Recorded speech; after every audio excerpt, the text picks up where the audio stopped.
Hello મિત્રો, આજના વ્લોગમાં તમારું સ્વાગત છે. અને તમે જોઈ શકો છો પાછળ મારું ગામ જોઈ શકો છો તમે. આ રહ્યું મારું ગામ. તમને બતાવી દઉં પાણી ઠંડુ કરવાનું માટલું, દેશી માટલું. હમણાં ગોબડામાં મારે બનાવે છે. આ રહ્યું માટલું, આ રહ્યું દેશી માટલું પાણી ઠંડુ કરવા માટે. અને આ છે ચકલીઓનો માળો. આ ચકલીઓનો માળો છે જેમાં ચકલીઓ રહે.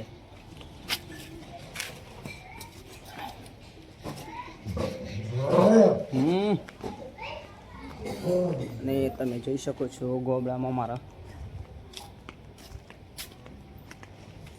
રસ્તો સુમસામ રસ્તો. અને આ રમેશ બાવજી, અમારા બાવજી પાડોશી. અને આ રે વાલો, તમે જે વાલો ખાવ છે જોઈ શકો છો, પાઉચમાં ભરાય છે. અને પછી બજારમાં જશે. બજાર આગું એ નહીં, સામ હું તમને દેખાય બજાર રહી આ બધું રહી.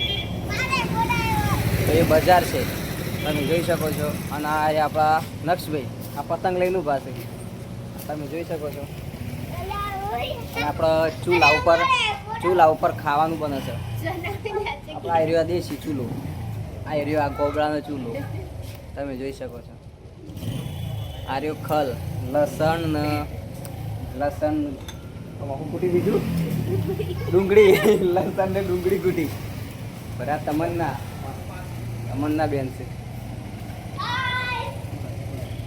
સરસ મજાના ગુલાબ જોઈ શકો છો.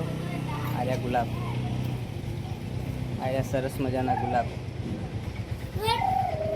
અને આ રહ્યું આપણો પપાયાનું ઝાડ. આ પપાયાનું ઝાડ પાછળ ખાવાનું બને છે. અને આ રહી બાકસ, આ બાકસ છે. આ ચૂલી કહેવાય, ચૂલી. સિટીમાં શહેરમાં તો આપણે ભાઈ પાણી ગરમ કરવા માટે હીટર હોય તો ગીઝર હોય. અમારા અહીંયા બે ગોળકી ના રહ્યું આખા લાડુ કી. તમારા સિટીમાં તવી. પછી તમારે જો પાણી આવે ટોકામાંની પાણી આવે, ઉપર મોટો પ્લેટ હોય તો ઉપર ટોકામાંની પાણી આવે. તમારા આ નળી રહી. પછી આવી કુંડીઓ હોય ગોબડામાં, આવી કુંડીઓ હોય. પછી ઓન કહેવાય આ તમે જોઈ શકો છો. અને થોથો કહેવાય, આ થોથો લે ભારો પકવવા માટે. આ માટલો રહ્યો ને, આ પાછળ માટલો રહ્યો. માટલો પકવવા માટે એના પર મેકવા પડે. કાચો માટલો હોય એના પર મેકીએ અને પછી થોથા સરગઈએ કે એટલે શું કહેવાય માટલો પકવી છે. અને ગોરો સોબલી પાછળ, ગોરો સોબલી તમને જોઈ શકો છો, દેખાય છે તમને. ગોબડામાં વિડીયો બનાવે છે લોકોને નવું લાગે છે કે ભાઈ આ શું કરે છે વિડીયો બને. કોઈ ના, થોડી કહીએ તો બીજું ભાગવી પડે ગમે તે કરી. તો આ સારી રીત પાડે તો કરો જો, પણ તો બીજું ભાગવી પડે ગમે તે કરી.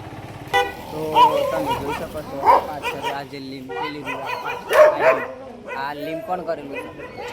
જે આપણે ગાય ભેંસનો છાણ હોય કે અને માટી, લાલ માટી હોય ભેગી કરી અને લીંપવામાં આવે તો લીમ પણ કરેલું કહેવાય. અને પાછળ સરખીશભાઈ આવે છે, વાલો લઈને જાય સ્કૂટી પર વેચવા માટે.